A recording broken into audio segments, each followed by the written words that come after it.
Well, video to our monitors take us to the Big Apple, where the federal racketeering and sex trafficking case against Sean Diddy Combs is underway. So here's what's happening right now. Jury selection started earlier this morning. The hip-hop artist faces 5 counts, including racketeering, conspiracy, and sex trafficking. Combs pleaded not guilty, but faces decades in prison. So let's bring in CBS News correspondent Jericka Duncan. Jericka, first of all, good to see you, even though you're having to be under an umbrella there, my friend. Great to see you, Reed. We understand that you have an update on what happened in court. Tell me about that. That's right. It appears that at least 2 of those jurors have been seated. I just left court about 15 minutes ago, and they are still questioning jurors. Remember, they need 12 that they will seat and 6 alternates for this federal case against Sean Diddy Combs. And just to give you a sense of some of the questions that the jurors were asked before they were questioned by the judge and also prosecutors as well as the defense team, if they had any issues with sexual assault, if they had any experience with it, their views from the prosecution on law enforcement. They were asked if they received any training or had any experience with psychiatry, psychology, addiction, law enforcement. They also asked about any questions or reservations they had about artists and the hip-hop community, witnesses that will testify under immunity. So this is just a few of the questions that sort of give us a look into what each side is looking for when it comes to that impartiality of a juror.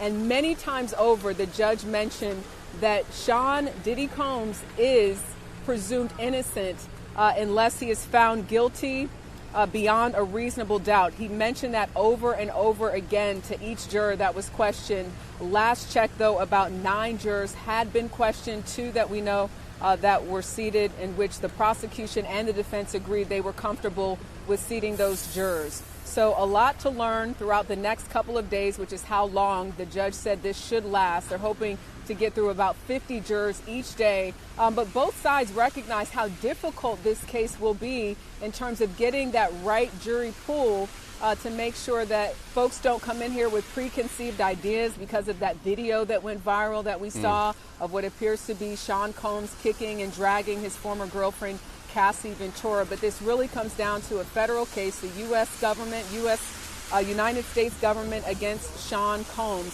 facing sex trafficking and racketeering charges, which could get him up to life in prison if he's convicted on all charges.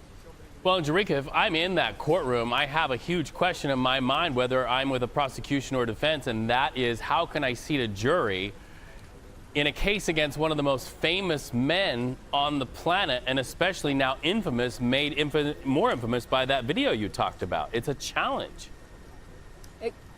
It really is, Reed, and I think that's why even with the questionnaires that these jurors filled out, it was an opportunity for both sides to ask questions to those jurors based on how they filled out that questionnaire. There were some other telling moments in what we are now learning about some of the people and places, for instance, that jurors were asked about if they were familiar with. For instance, one juror said that they were familiar with, I believe it wasn't, stand by because it is wet outside and I want to make sure I get it right. It was number 88, and that was apparently Michael B. Jordan. And then there was number 117, Mike Myers. So these were jurors saying that they were familiar with pictures of these people, but just knowing them as actors or celebrities. Then there were parts where the judge said, what about number 133? You had a question about that person. And this was juror number 4. They said, I know them as a celebrity, but in that case, the judge didn't mention them by name. And just as I was leaving, another juror was asked about Kanye West in terms of what that juror knew about Kanye West or their feelings or thoughts about him. So we don't know how that will play into this trial, whether this is a situation where maybe one of the witnesses or alleged victims says they saw people at a party, or whether these were just people that were at a Diddy party that we've talked about along with this case. So it's too early to presume exactly what that means, but there are a number of locations and people that these jurors were already shown to find out their connection to or just how familiar they are with some of these people and places. All right, Jericka Duncan, CBS News. Always great to talk to you, my friend. Let's hope the rain lets up for the Met Gala that's happening in New York as well. We don't want to see anybody under an umbrella for that iconic event.